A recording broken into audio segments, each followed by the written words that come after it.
उस जमीन से हमारा रिश्ता क्या है? बस इतना समझ लो, फलस्तीन वो जमीन है जिस जमीन पे जाके मेरे महबूब ने नबियों की इमामत फरमाई है। वो जमीन है।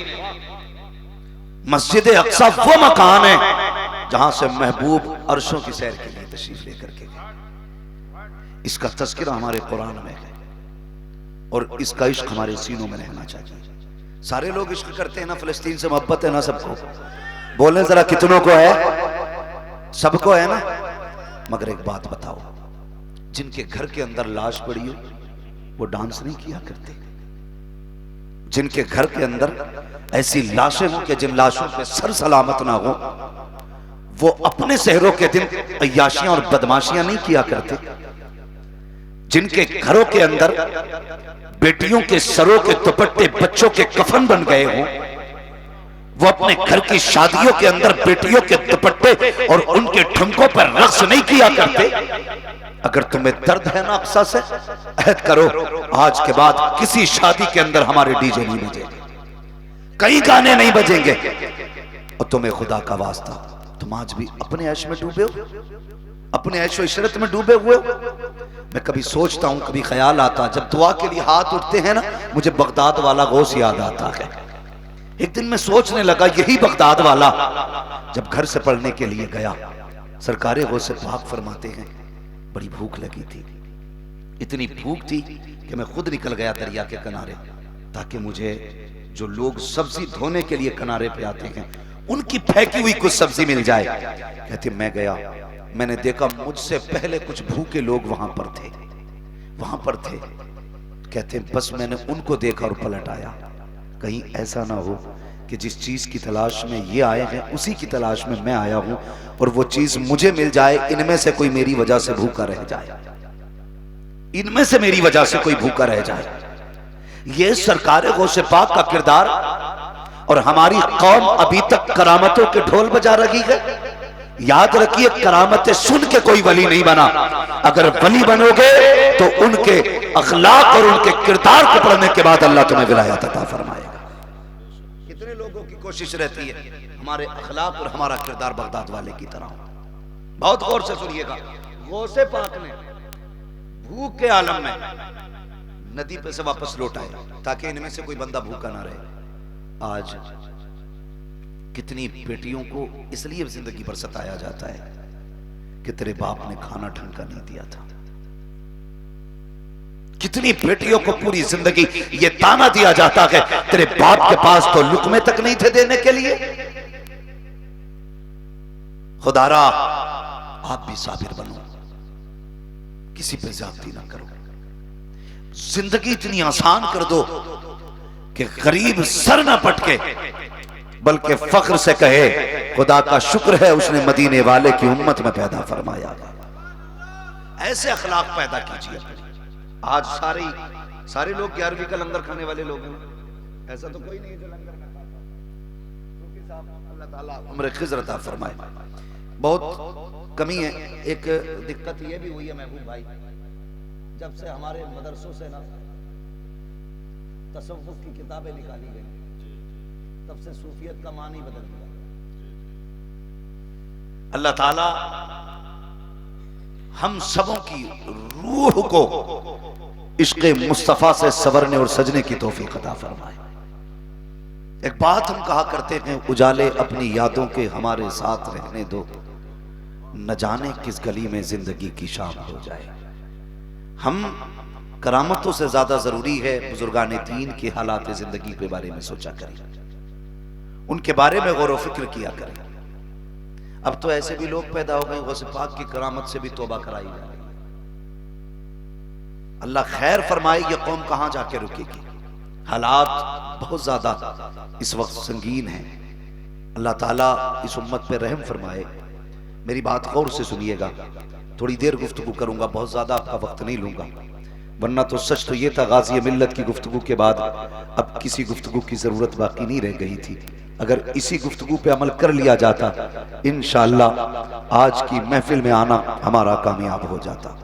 मगर हुक्म है सूफी साहब क़िबला का, थोड़ी देर के लिए हाज़िर खिदमत में सुने बहुत गौर के साथ। सरकार गौसे पाक ये वो हैं जो मादरजाद वली हैं, और हमारा तो ये मानना है आलम अरवाह में भी गौसे पाक वली थे। ये सरकार गौसे पाक की अपनी शान है। बाप भी बेमिसाल है, माँ भी बेमिसाल है, फूफी भी बेमिसाल है, परिवार ही बेमिसाल है। इतना बेमिसाल कि मेरे आला हजरत ने कहा था, कादरी कर कादरी रख, कादरियों में उठा, कदर अब्दुल कादिर कुदरत नुमा के वास्ते। तो सरकार गौसे पाक की शान। अल्लाह अकबर फरमाते हैं, अगर मैं इजाज़त ना दूँ ना तो सूरज नहीं निकलेगा, अगर मेरी इजाज़त ना हो ना तो छुपेगा नहीं। फरमाते हैं, रब ने वो पावर मुझे अता की है, अगर मुसीबतें भी आती हैं तो अब्दुल कादिर से इजाज़त लेके आया करती है। अगर आप चाहते हैं मुसीबतों से बचें तो बगदाद वाले की 11वीं किया करें। करते हैं ना 11वीं? सारे लोग करते हैं। जरा सर न हिलाएं, जबान चलाएं, मुझे पता लगे अभी आप थके हुए नहीं हैं। करते हैं ना 11वीं? सारे लोग करते हैं ना 11वीं? अल्लाह ताला सबको बगदाद वाले के लंगर की खैरात अता फरमाए। तो अगर मुसीबतों से बचना चाहते हो उनके नाम की महफिल सजाया करो। वो तो ये कहते हैं उस वक्त तक कोई मेरा नाम नहीं ले सकता जब तक मैं ना चाहूं। उनकी मर्जी के बगैर कोई उनका नाम नहीं ले सकता। मदरजात वली, कितने बड़े वली फरमाते मेरे ही बचपना था। अपने बचपने की कहानी सरकार गौसे पाक बयान फरमाते, कहते मेरा बचपना था और मैं बच्चों के साथ खेलने के लिए घर से बाहर निकला। जैसे ही घर से बाहर गया ना तो मैंने बच्चों को देखा, उन्होंने एक बैल को घेर रखा था, एक बैल। और बच्चे बचपना सब जानते हैं, ऐसा घेर लिया कि बैल कहीं निकल नहीं पा रहा था। कोई पूंछ पकड़ता, कोई पैर पकड़ता, कोई नाक पकड़ता, इस तरह से बैल को घेर लिया। वो पाक फरमाते मैंने भी जाके पूंछ पकड़ ली। कहते जैसी पूंछ को हाथ लगाया ना, बैल ने मेरी तरफ देखा, कहने लगा अब्दुल कादिर तुम तो सोचो, तुम्हें तो इसके लिए पैदा नहीं किया गया था ना, तुम्हें तो इसके लिए पैदा नहीं किया गया था। मुझे हैरत होती है, हमने सिर्फ करामतों पे ख्याल किया। सरकार गौसे पाक फरमाते हैं जैसी बैल ने कहा तुम्हें इसके लिए पैदा नहीं किया गया था, मैं डर गया, दौड़ के घर में गया, सहमा हुआ था, छुप के घर के अंदर लेट गया। कहते जैसे लेटा ना, अंदर आवाज आ रही थी, लब्बैक अल्लाहुम्मा लब्बैक ला शरीक लक लब्बैक इन्नल हम्द वन निअमा। कहते ये आवाज मेरे कानों से टकराई, मुझे ऐसा लगा जैसे कोई मेरे घर के पीछे ये आवाज दे रहा हो। मैं दौड़ के छत पे गया। जब मैंने छत पे जाकर निगाह डाली तो मेरे घर के पीछे तो कोई ना था, बल्कि काबे की तरफ तवाफ करने वाले लोग मुझे अपनी छत से नजर आ रहे थे। मैंने देखा, उतर के आया, मैं दौड़ करके माँ की गोद में आके बैठ गया। मेरे माथे पे पसीना था, माँ ने कहा लगते जिगर नूरे नजर, ये चेहरे पे कैसा खौफ है। कहा माँ जब बैल के पास गया उसने कहा तुम्हें इसके लिए पैदा नहीं किया गया है। जब छत पे गया तो मैंने काबे वालों को तवाफ करते हुए देखा, मामा होती है, लाल पसीने से लगाया। कहा लगते जिगर परेशान क्यों होता है, तू तो वो है जब पैदा नहीं हुआ था तेरी आमद के चर्चे पहले से हो रहे थे। जब तू हमारे शिकम में आया था तेरी बरकतें नजर आ रही थी। अब्दुल कादिर तू दुनिया में बाद में आया है, तेरे आने का ऐलान आने से पहले कर दिया गया। नारे तकबीर, नारे रिसालत, फैजान सरकार गौसे पाक, जिक्र सरकार गौसे पाक, हजरत मुफ्ती हम्माद रजा साहब मुरादाबादी। तवज्जो है सारे लोगों की? बस अब जरा सुनिए। गौसे पाक अम्मी अंदर गई, जानते हो अम्मी ने 80 दिरहम निकाले जो बाप छोड़ के गए थे। ठीक है जी, 80 दिरहम, 40 अलग किए, 40 अलग किए। गौस पाक की बारगाह में आई, बेटा अब्दुल कादिर तुम्हारे हिस्से के 40 हैं, 40 तुम्हारे भाई के, ये लो और इल्म दीन सीखने के लिए जाओ। अब्दुल कादिर याद रखना माँ नहीं आएगी, अकेले जाना है, अकेले जाना है। जैसे इतना सुना सरकार गौसे पाक माँ का चेहरा देखने लगे, कहने लगे जैसे आपकी मर्जी है। सरकार गौसे पाक जब चलने लगे, सरकार गौसे पाक की अम्मी जानती थी आज के बाद अब्दुल कादिर से मुलाकात नहीं होगी। आपने आवाज दी, अब्दुल कादिर जी अम्मी आ मेरे सीने से लग जा। जब तुम परदेश जाते हो माएं मुड़ मुड़ के देखा करती हैं, एक बार तो मेरा बेटा मुझे देख ले, लेकिन तुम बीवी को 10 बार पलट के देखते हो, एक बार पलट के माँ को नहीं देख सकते। तुम्हें खुदा का वास्ता घर से निकला करो, सबसे आखिर में माँ से मुलाकात किया करो, और जब घर में आया करो सबसे पहले माँ से मुलाकात किया करो। सरकार गौसे पाक को माँ ने बुलाया, अब्दुल कादिर जी अम्मी मेरे सीने से लग जा। 3 बार बुलाया, जब पलट के जाने लगे उसके बाद माँ ने क्या कहा था, अब्दुल कादिर जरा हाथ में हाथ ने कहा अम्मी क्या करना है, कहा एक वादा करना है। सरकार गौसे पाक ने माँ के हाथ में हाथ दिया और माँ वादा ले रही है, अब्दुल कादिर वादा कर कभी झूठ नहीं बोलोगे। सरकार गौसे पाक ने वादा किया, वाकया सुनाना मकसद नहीं है, सबको बात मालूम है, बच्चा बच्चा जानता है। सरकार गौसे पाक ने माँ के हाथ में हाथ देख करके वादा किया, सब जानते हैं, घर से निकल गए, डाकुओं ने लूटा, सबको लूटा गया। सरकार गौसे पाक से भी पूछा गया था बच्चे तुझ पे भी कुछ है, तो गौसे पाक ने क्या फरमाया था, हाँ मेरे पास भी सोने के सिक्के हैं। अल्लाह अकबर, तलाशी ली गई फिर कहीं नहीं मिले थे, परेशान हो गए, सबको लूट करके सरदार के पास गए, कहा सरदार सबको लूट लाए हैं। डाकुओं के सरदार ने कहा कोई बचा तो नहीं है, कहा एक बच्चा बचा है जो कहता है कि मेरे पास सिक्के हैं, लेकिन तलाश करते हैं तो नहीं मिलते हैं, कहा बुला के लाओ। सरकार गौसे पाक को डाकुओं के सरदार ने बुलाया और बुलाने के बाद कहा था बेटे क्या तुम्हारे पास सोने के सिक्के हैं? सरकार गौसे पाक ने फरमाया था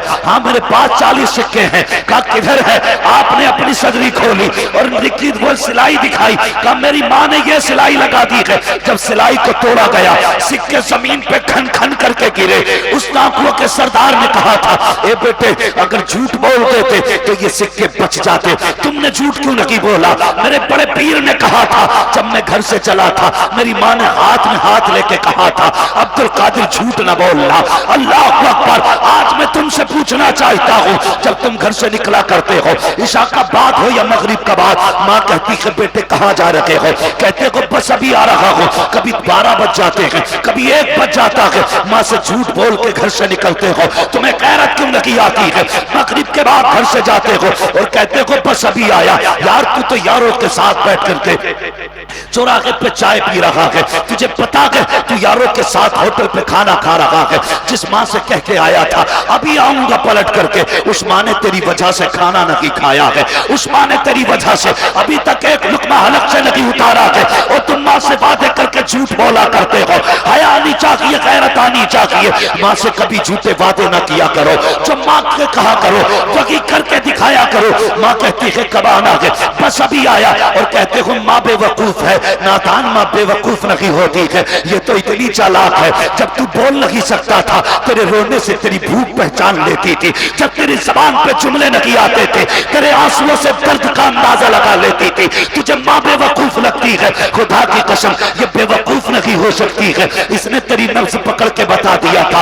आज बुखार देखना होता है, लैब में ब्लड डाला जाता है, मशीनें चेक करके कहती है इसके बुखार का ये आलम है, मगर सलाम कर माँ की अक्ल को। तेरी कलाई पकड़ के कहती थी मेरे लाल को बुखार हो गया है, तेरे तलवे छू के कहती थी पानी की सिकाई की जरूरत है। जब तेरी सांसें अटक रही थी लोग कहते थे ऑक्सीजन देंगे, माँ ने कहा था मेरे सीने पे डाल दो, मेरे बेटे के लिए सबसे बड़ी ऑक्सीजन मेरी सीने की धड़कन होती है। आज तुम कह दिया करते हो माँ बेवकूफ होती है, जरा हाथ रख के तो बता प्यारे, सीने पे हाथ रख, माँ को बेवकूफ कहता है। सोच तो सकी जिस दिन तुम माँ के शिकम में आया उसी दिन से माँ ने मर्जी का खाना छोड़ दिया था।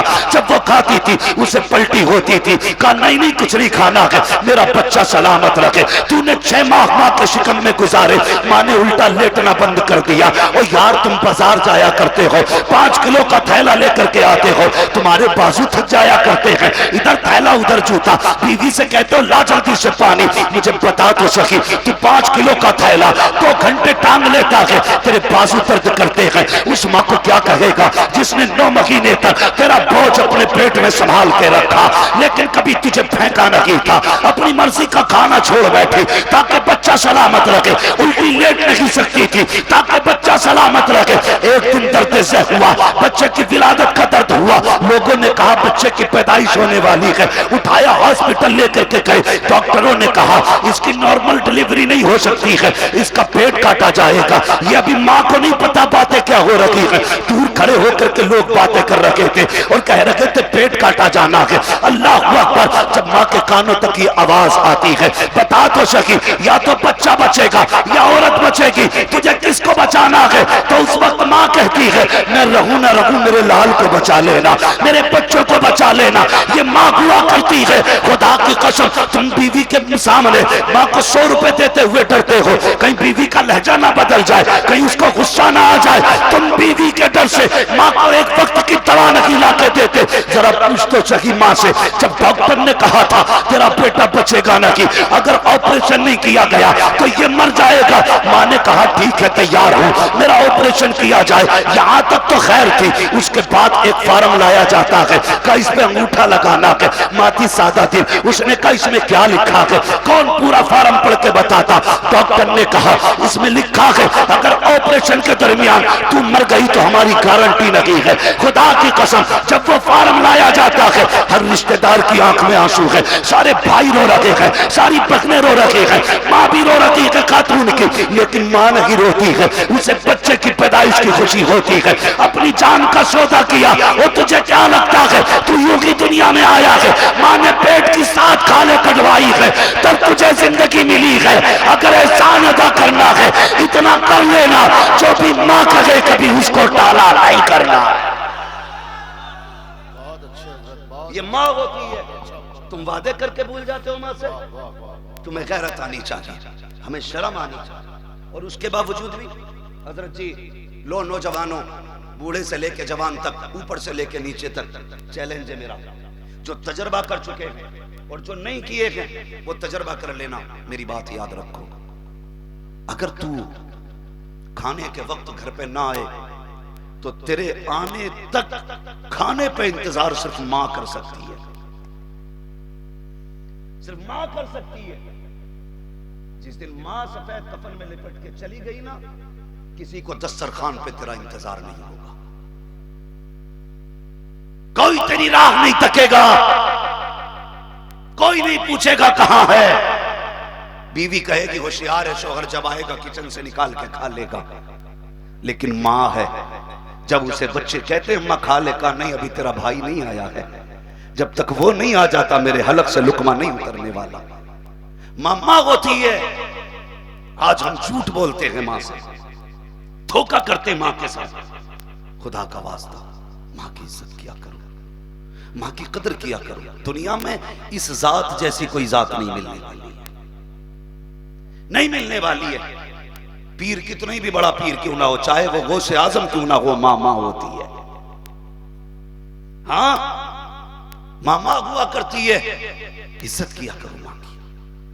और माफ कीजिएगा, सिर्फ मां की इज्जत नहीं करनी है, हमें बाप की भी इज्जत करनी है। हमने सिर्फ मां की फजीलतें सुन सुन के मां के लिए एसी लगवा रखी है, अब्बा को बाहर पेड़ के नीचे बैठा रखा है।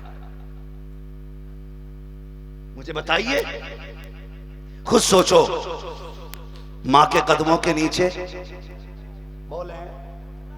मैं आपसे हाथ उठवा के सुभान अल्लाह कहने का दावा नहीं करूंगा, इसलिए कि मैं इतना जानता हूं, बात दिल पे निकलती है तो सदा खुद ब खुद निकलती है।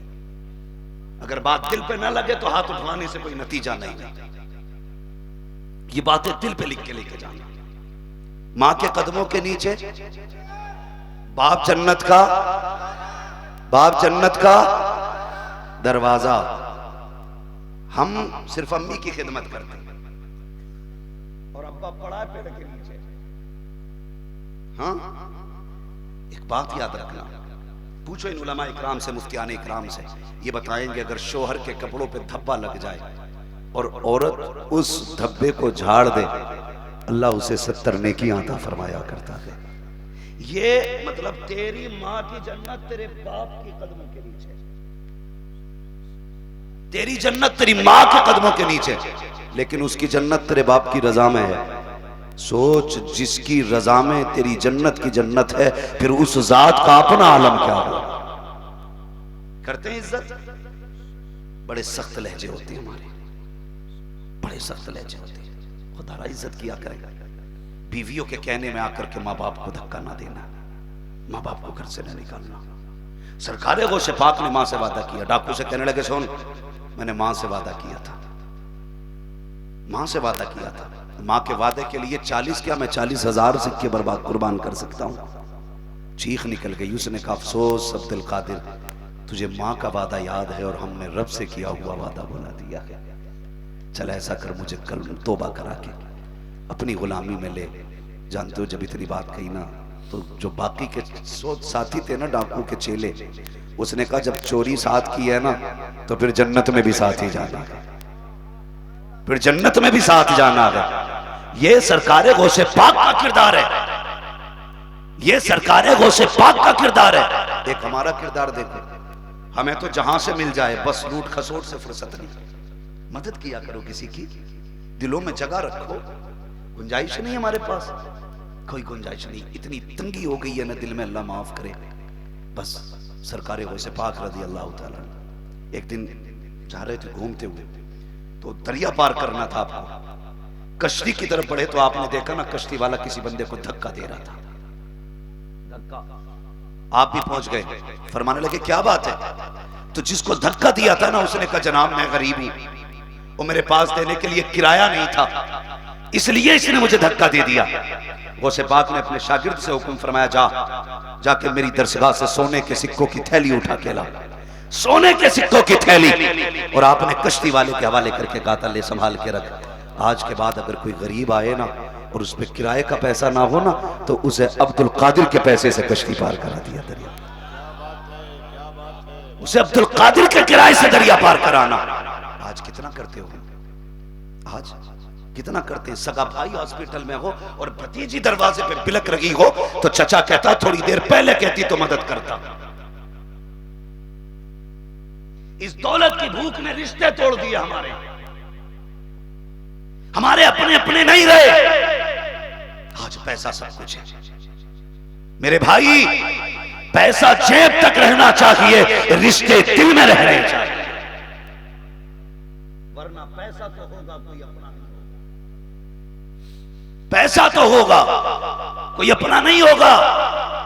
मेरे भाई कितनी दूरियां हो गई, आज कोई अल्लामा बन गया, कोई मुफ्ती बन गया, कोई पीर बन गया, कोई इंजीनियर बन गया, कोई डॉक्टर बन गया, लेकिन जब छोटे थे तो सब भाई भाई थे, सब भाई भाई थे।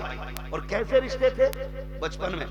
ऐसे रिश्ते थे अगर दो भाई अलग अलग स्कूल में पढ़ते थे, एक पहले आ जाता था और एक बाद में आता था, तो जो पहले आता था माँ उसे खाना देती थी, कहती थी बेटे खा ले, वो कहता था नहीं जब तक वो भाई नहीं आ जाता मैं खाना नहीं खाऊंगा। कौन थे ये? भाई भाई थे, भाई भाई थे। अगर कोई चीज आई माने एक बेटे को दी तो उसने दूसरा हाथ फैला दिया, माँ ये मेरा हिस्सा था मेरे भाई का हिस्सा भी दिया जाए, ये बचपन था हमारा।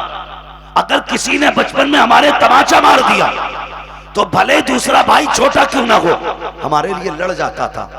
कल भी यही भाई थे, खून भी यही था, रिश्ते भी यही थे, और आज भी यही रिश्ते, यही भाई है, यही खून है। लेकिन आज क्या है, कल जितने के लिए दूसरों को मारने जाते थे आज उतनों के लिए अपनों के कान पे तमंचे लगा रखे। कल जिस बात के लिए दूसरों से लड़ते थे आज तुमने वही कयामत अपनों पे ढा रखी है। क्यों हुआ ऐसा? तो जवाब सिर्फ यही है, जब तक दौलत दिल में नहीं थी तब तक रिश्ते दिल में थे, और जब दौलत दिल में आ गई तो रिश्ते दिल से निकल गए। ये दौलत कुछ नहीं है, इसके पीछे ऐसे ना जाना कि अपनों को भूल जाओ। दिलों में जगह रखा करो, गुंजाइश रखा करो, अपनों पे खर्च किया करो। याद रखना कभी कभी दवाएं वो काम नहीं करती हैं जो दुआएं काम कर जाया करती हैं, जो दुआएं काम कर जाती हैं। लेकिन दुआ लेता ही कौन है? सूफी साहब, अरे वो उन्हें क्या पता, वो तो तारीख दुनिया है, उसके बाद चल रहे हैं। उसने पढ़ाई करी है 18वें तक, क्या है LLB है, उसके पास गए भाई बता जमीन फंस रही है भैया ले रहा क्या करना, कहता 10 साल की करा दे। उसके पास गए जिसने 18 साल किताबें पलटी थी, 18 साल उसने कहा गोली मार दे जाके, बाइज्जत मैं बरी करा दूंगा। क्या ही अच्छा होता वकील के पास जाने से पहले हुजूर के गुलाम की चौखट पे आते, कहते भाइयों का झगड़ा है बता कैसे निपटेगा। ये कहते छोड़, जो पैगाम मुस्तफ़ा ने दिया है उस पे अमल कर लो, तुम्हारे घर भी आबाद रहेंगे और जिंदगानियां भी आबाद रहेंगी। लेकिन दुआएं लेता ही कौन है? अरे छोड़ो यार, उन्हें क्या पता, उन्हें क्या आता है बीघा और बीसा कितना होता है, ये कभी ना सोचना। मैंने एक बात कही, जो दवाएं नहीं करती हैं वो दुआएं कर जाती हैं, दुआएं कर जाती। एक बंदा था उसे कैंसर की बीमारी थी, कैंसर की बीमारी, वो पैसे वाला बहुत था, अल्लाह ने बड़ी दौलत से उसे नवाजा था, बड़ा घमंड था। डॉक्टर के पास गया, चेकअप कीजिए। डॉक्टर ने कहा कैंसर है। तो उसने कहा तो क्या हुआ, इसको निकाल के फेंकिए और जो कुछ दूसरा पड़ना डाल दीजिए। डॉक्टर ने कहा देखिए हम कोशिश करेंगे लेकिन गारंटी नहीं है बच जाओ। बोला इतना पैसा हो तो वे नहीं बचेंगे, आप काम कीजिए। डॉक्टर ने काफी इलाज किया लेकिन ठीक नहीं हुआ। जब डॉक्टर ने कहा भाई अब तुम्हारे कुछ दिन बचे, घर चले जाओ, उसने सोचा मर तो रहे हैं, चलो किसी सूफी साहब के पास चल रहे, अल्लाह वाले के पास आ गए। कहने लगा ऐसे ऐसे बीमारी है, डॉक्टरों ने लाइलाज कर दिया है, अब क्या करना है। तो दीवाने की नजरों को जहां देख रहा है, दीवाना खुदा जाने कहां देख रहा है। लड़के मसला ही खत्म है, अब तो डॉक्टर कह रहे बचना ही नहीं है। मुस्कुरा के कहने लगे कहां का रहने वाला, फला मुल्क का। घर कब से नहीं गया, का 35 साल हो गए। रिश्तेदारों से कब से नहीं मिला, का 35 साल से। का दौलत कितनी है, का बेहिसाब है। कहने लगे अपने वतन जा। का क्यों, का 1 महीने तक सारे रिश्तेदारों को दावत किया। कितने दिन तक, जोर से कितने दिन तक। का इससे क्या होगा, का जाना जो हम कह रहे हैं वो कर। कहने लगा डॉक्टर ने कहा 15 दिन में मरने वाला है, आप 1 महीने के लिए भेज रहे हैं, 10 दिन कम से कम बच्चों में तो रहने दो। फरमाने लगे फिर तेरी मर्जी है, एक वो इलाज है जो तुझे दुनिया के तबीब ने बताया है, ये वो इलाज है जो हमें मदीने वाले हबीब ने बताया है। किसकी सुननी अब तू जा। उसने कहा लो मर तो रहे हैं, चलो फिर बाबा की भी मान लेते। आया अपने वतन, 1 महीना सारे रिश्तेदारों को खाना खिलाया, 1 महीना। हालत जान रहे आज, मेहमान आ जाए, दस्तरखान बिछा होता और देखा रिश्तेदार आ गए, दस्तरखान उठा के लल्ली उठा के रखो ले, अब बाद नहीं खाना। तुम्हारे फूफा आ गए, लो भाई बाद में खाया। पहले लोग कैसे होते थे, मेहमान आया बिस्मिल्लाह, दस्तरखान लगाया जाए, आज मेहमान आ गया। ये होते थे हालात। कह रहा पीर साहब तावीज दे दो, बरकत नहीं हो रही। बरकत होगी कहां से, सांप बन के तो बैठे हो तुम, ना किसी को एक दाना देने के ना खिलाने के। अल्लाह अकबर। दिलों में जगह पैदा करें, दिलों के अंदर गुंजाइश पैदा करें। तो आज मेहमानों को देख करके लोगों के चेहरे उतर जाते हैं। और पहले के लोग मेहमानों के बगैर खाना नहीं खाते थे। वो कितना प्यारा शेर था, वो कहा था, किसने कहा था मुझे नहीं मालूम, लेकिन कहा था अल्लाह मेरे रिस्क की बरकत न चली जाए, 2 रोज से घर में कोई मेहमान नहीं है। ये एक बरकत वाला मसला। हम दस्तरखान समेट देते हैं, एक लुकमा किसी को खिलाना नहीं चाहते।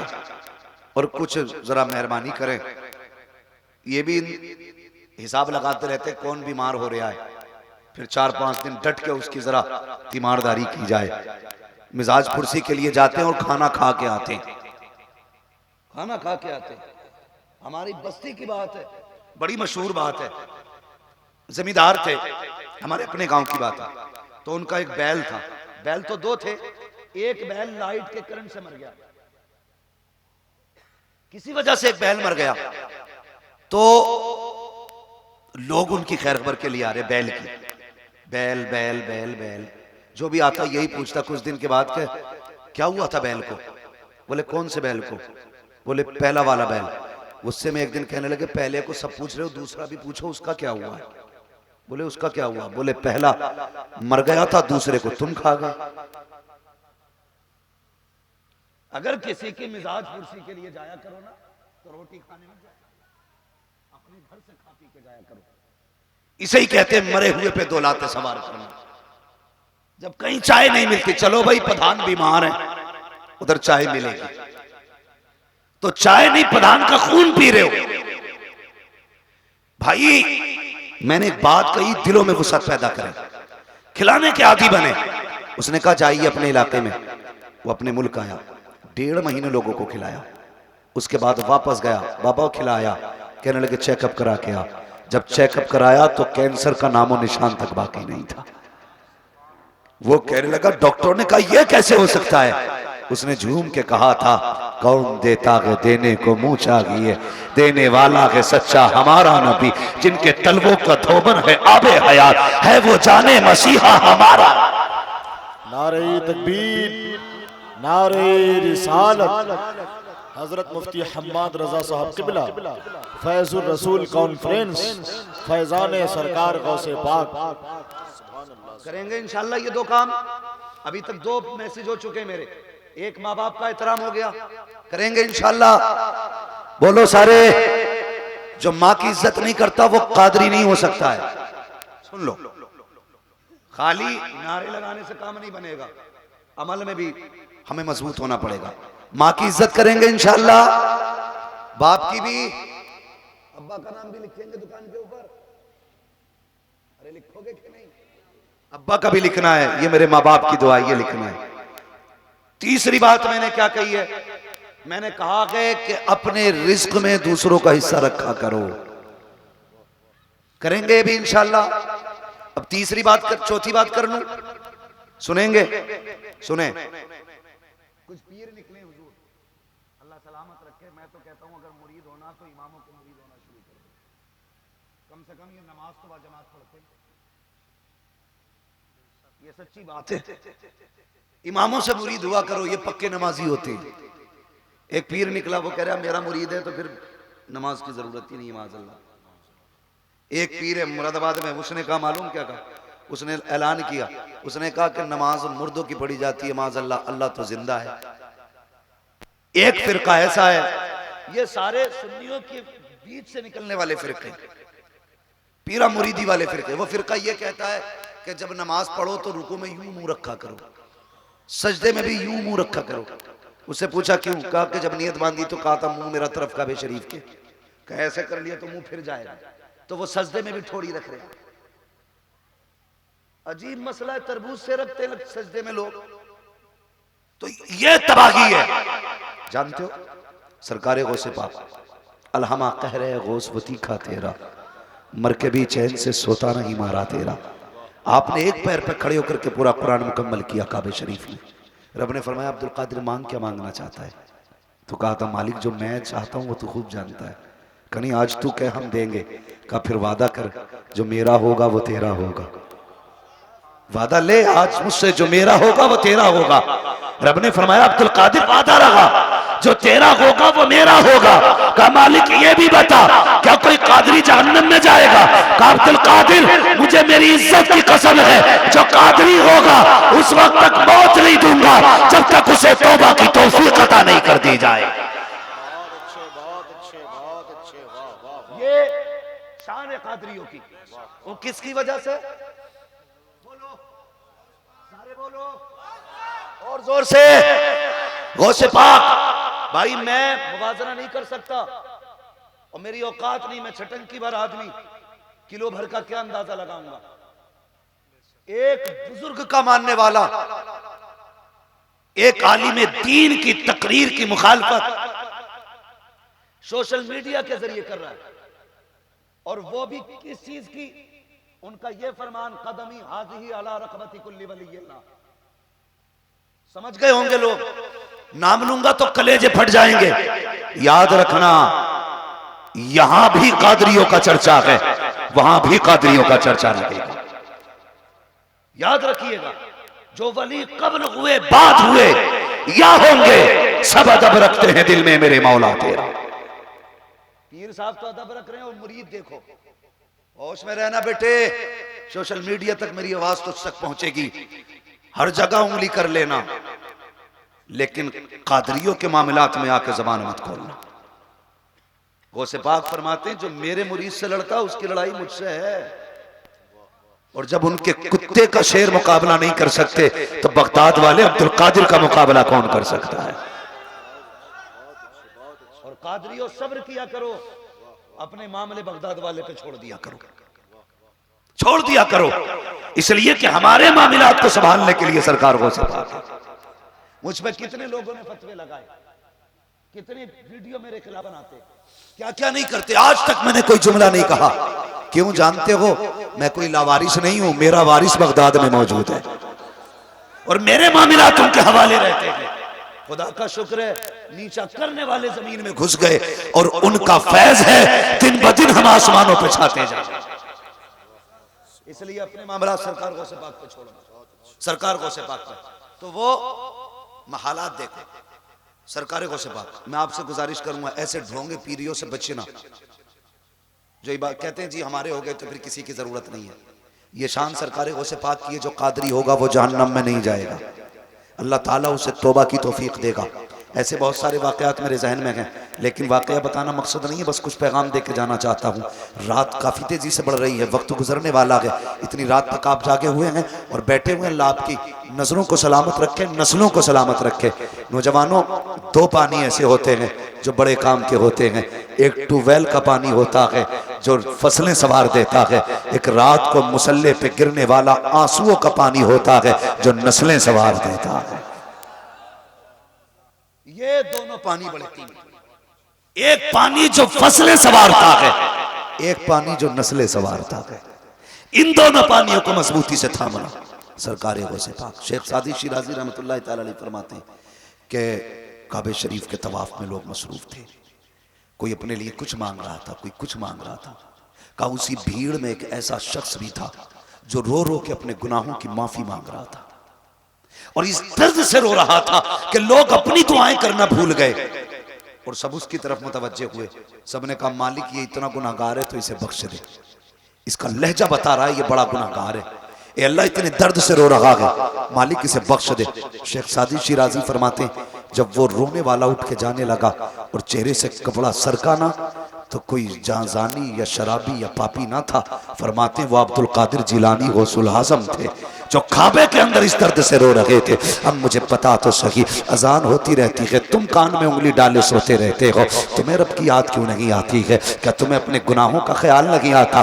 तुम किस चीज़ पे सहारा करके बैठे हो? क्या गुनाहों का हिसाब नहीं देना है? क्या रब की बारगाह में नहीं जाना है? और यार तुम्हारा रब कितना करीम है, कभी सोचो तो सही। अगर सरकार गौसे पाक ये तय कर लेते हैं जब तक वो नहीं खिलाएगा तो खाना नहीं है, फिर वो खिज़र से कहता है जा कहते मेरी कसम है खा ले, फिर वो कसम दे के खिलाता है। बरेली वाले ने कहा था कसम दे दे के खिलाता है पिलाता है तुझे, प्यारा अल्लाह तेरा चाहने वाला तेरा। और नौजवान बता तो सही, जिंदगी गुजरती जा रही है, लोग कहते हैं अल्लाह का शुक्र बड़ा हो गया हूं मैं। कितने साल का हो गया? का 60 साल का हो गया, मैं बड़ा हो गया हूं। नादान अगर 60 का है तो बड़ा नहीं हुआ है, तू छोटा हो गया है। अब बहुत कम बची है तेरी जिंदगी। बड़े वो होते हैं जो छोटे होते हैं, जो बड़े हो जाते हैं वो छोटे रह जाते हैं। इस चीज का जन्मदिन न बना कि 40 साल का हो गया, 60 साल का हो गया, केक न काट। अगर उम्र 60 साल आ गई है, आंसू निकाल ले, मुसल्ला बिछा ले, रब को रो के दिखा दे, कहते मालिक पापों में जिंदगी गुजरी है, अब तो राजी हो जा। आवाज आती है हम तो माइल बकरम है, कोई साइल ही नहीं, राह दिखलाए किसे रह रहे मंजिल ही नहीं। नारे तकबीर, नारे रिसालत, फैजान सरकार गौसे पाक, फैजान आला हजरत। सारे बुजुर्ग रोते रहे और यहाँ पीर को रोटी खिलाओ तो रोटी यहाँ खा रहे और नमाज पढ़ने मदीने शरीफ जा रहे। ऐसे बेवकूफ मुरीद होते हैं बाहर खड़े होकर कहते हैं हजूर मदीने में है, और जबकि हजूर खर्राटे ले रहे हैं। हालत है, डरो अल्लाह से, आखिरत की तैयारी करो। वो इतना करीम है ना, इतना करीम है। वो कहता चल 60 साल गुजार लिए तूने ना मेरी नाफरमानी में, अब भी लौट आ, अब भी लौट आ। हिसाब नहीं लेना है मुझे, बस मुझे 2 आंसू गिरा के दिखा दे, मैं तेरे 60 साल के गुनाहों पे अपनी बख्शिश का कलम फेर दूंगा। गए हम उसकी चौखट पे पलट के, गए हम उसकी बारगाह में। सोचो तो सही वो कितना प्यार करता। वो पूछा था किसी ने, किसी से बता तू जन्नत में जाएगा कि जहन्नम में? उसने कहा जन्नत में। कहा बड़े दावे से कह रहा है? कहा हाँ। कहा क्यों, ये इतना मजबूत दावा कैसे? उसने कहा यार अगर बता मेरे हिसाब को मेरा रब मेरी माँ के हवाले कर दे, गुनाह कितने भी होंगे मेरी माँ मुझे जहन्नम में डालेगी? उसने कहा नहीं। उसने कहा अगर माँ जहन्नम में नहीं डाल सकती तो वो रब जो 70 माँओं से ज्यादा प्यार करता है वो बंदे को जहन्नम में कैसे डाल सकता है? उसने कहा अब मैं आपसे सिर्फ इतना कहना चाहता हूँ, हमारा रब इतना करीम है, वो 70 माँओं से ज्यादा प्यार करता है। तुम रोटी के लिए अमीर की चौखट पे गए, पैसों के लिए अमीरों के दरवाजे पे गए, कभी अपने रब के आगे मुसल्ला बिछाया? कभी उससे मांगे तुमने 2 लुक़मे? खुदा की कसम ये दुनिया वाले देंगे तो दे के जलील कर देंगे, लेकिन वो ऐसा है जब देता है ना तो जलील नहीं करता है, बल्कि इज्जतें बढ़ा दिया करता है और कहता अगर तुम्हें ऐसे ना मिले ना तो फिर मदीने आ जाना मेरे महबूब की चौखट पे, वहां बैठ के मांगना, और फिर जब वहां से मिलेगा हुजूर क्या देते हैं, कौन देता है देने को मुँह चाहिए, देने वाला है सच्चा हमारा नबी, उनकी सखावत मंगतों का हाथ उठते ही दाता की देन थी, दूरी कबूल और अर्ज में बस हाथ भर की है। गुनाहों से तौबा करो, बचो और निकलो गुनाहों के दलदल से, रब को राजी करो। आज भी मौत आ सकती है, कल भी मौत आ सकती है, वक्त का कुछ पता नहीं है, कब सांसों की माला टूट जाए और ये सांसें मोती बन के बिखर जाएं, कुछ नहीं पता है। हादसे हो रहे हैं नौजवानों, चलते फिरते एक्सीडेंट हो जाते हैं, रोड से चिपक जाते हैं लोग, पहचान नहीं होती है तो फिर आधार कार्ड बताता है क्या होना, ये चेहरे ऐसे बना लो, आधार कार्ड ना हो तुम्हारे चेहरे की वज़ाक़त बता दे, ये लवारिस नहीं है, ये मदीने वाले का गुलाम लेटा हुआ है। ऐसा अखलाक अपना बनाओ, ऐसा किरदार अपना बनाओ। हमारे बुजुर्गों की जिंदगी आप देखिए, पूरी जिंदगी सरकार गौसे पाक ने 40 साल तक, कितने साल तक, 40 साल तक इशा के वुजू से फजर की नमाज पढ़ी, इशा के वुजू से फजर की नमाज। जाते हम लोग, जाते मस्जिद में, सोचो तो सही क्या बनना है हमारा, क्या होगा हमारा। अल्लाह से रिश्ते मजबूत करो, ताल्लुकात मजबूत करो। हमारी सबसे बड़ी पावर वाली चीज सजदा है और यही हमारे पास नहीं है। लिहाजा सजदों के आदी बने, नमाजों के पाबंद बने और अपने रिश्ते अल्लाह और उसके रसूल से जोड़ें। कोशिश ये करें कि हम अल्लाह वालों के करीब बैठा करेंगे, उलमा के करीब बैठा करें, तज़किया नफ्स करें, अपने आप को संवारें, अपना ज़ाहिर भी संवारें, अपना बातिन भी संवारें। अमीर बनना चाहते हो, गरीबों को खिलाया करो। जन्नत में जाना चाहते हो, अपने आमाल को अपने आंसुओं के पानी से धुला करो।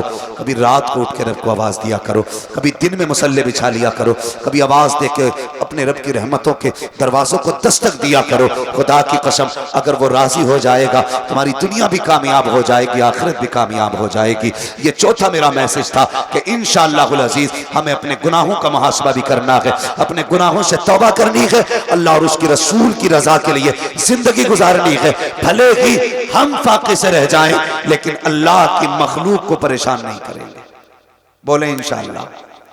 ये सारे मैसेजेस आज के आप याद रखिएगा। फरमाया गया या अय्युहल्लज़ीना आमनू कू अनफुसकुम व अहलिकुम नारा, ए ईमान वालों अपने आप को और अपने घर वालों को जहन्नम की आग से बचाइए। याद रखिएगा, जब सिर्फ फ़लस्तीन के लिए दुआ करने से काम नहीं चलेगा, उसके लिए आप जितना जो कुछ हो सके कीजिएगा। और यहूद और नसारा की हर चीज़ से, इनकी तरीक़े से, अखलाक से, जो इन्होंने लिबास दिया है उससे भी हमें बचना है। जिनके चेहरों पे दाढ़ियाँ नहीं हैं वो दाढ़ी रख के बता दो हम हुजूर वाले हैं, यहूद और नसारा की तरह नहीं है।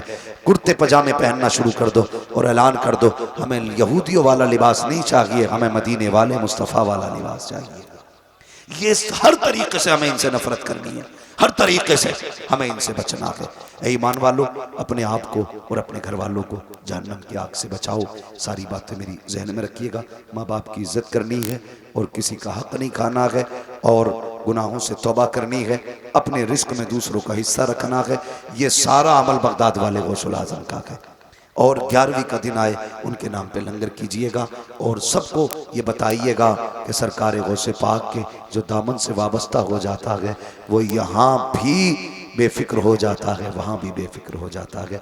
लेकिन सिर्फ ये नारे ना लगाइएगा गौस का दामन नहीं छोड़ेंगे। जब बात गौस की आया करे तो कहा करो नमाज नहीं छोड़ेंगे, ज़कात नहीं छोड़ेंगे, हज भी करेंगे इंशाअल्लाहुल अज़ीज़। अल्लाह और उसके रसूल के फरमान के मुताबिक अपने चेहरों को सजाएंगे, करेंगे इंशाअल्लाह ये सारे काम। अल्लाह ताला मेरी गुफ्तगू पे पहले मुझे अमल की तौफीक अता फरमाए, उसके बाद पूरी उम्मत मुस्लिमा को अमल खैर की तौफीक अता फरमाए। बच्चों हुए गलातों को माफ़ फरमाए रब्बे कायनात। ज़िंदगी ने दिया साथ, फिर होगी मुलाकात। चमन रहा फूल खिलेंगे, ज़िंदगी रही फिर मिलेंगे। मुसाफिर हैं हम बेमुसाफिर हो तुम भी, किसी मोड़ पर फिर मुलाकात होगी। सारे लोग कलमा शरीफ पढ़ लीजिए, ला इलाहा इल्लल्लाहु मुहम्मद रसूलुल्लाह व मा अलैना इल्लल बलाग। अस्सलामु अलैकुम व रहमतुल्लाहि व बरकातुहू।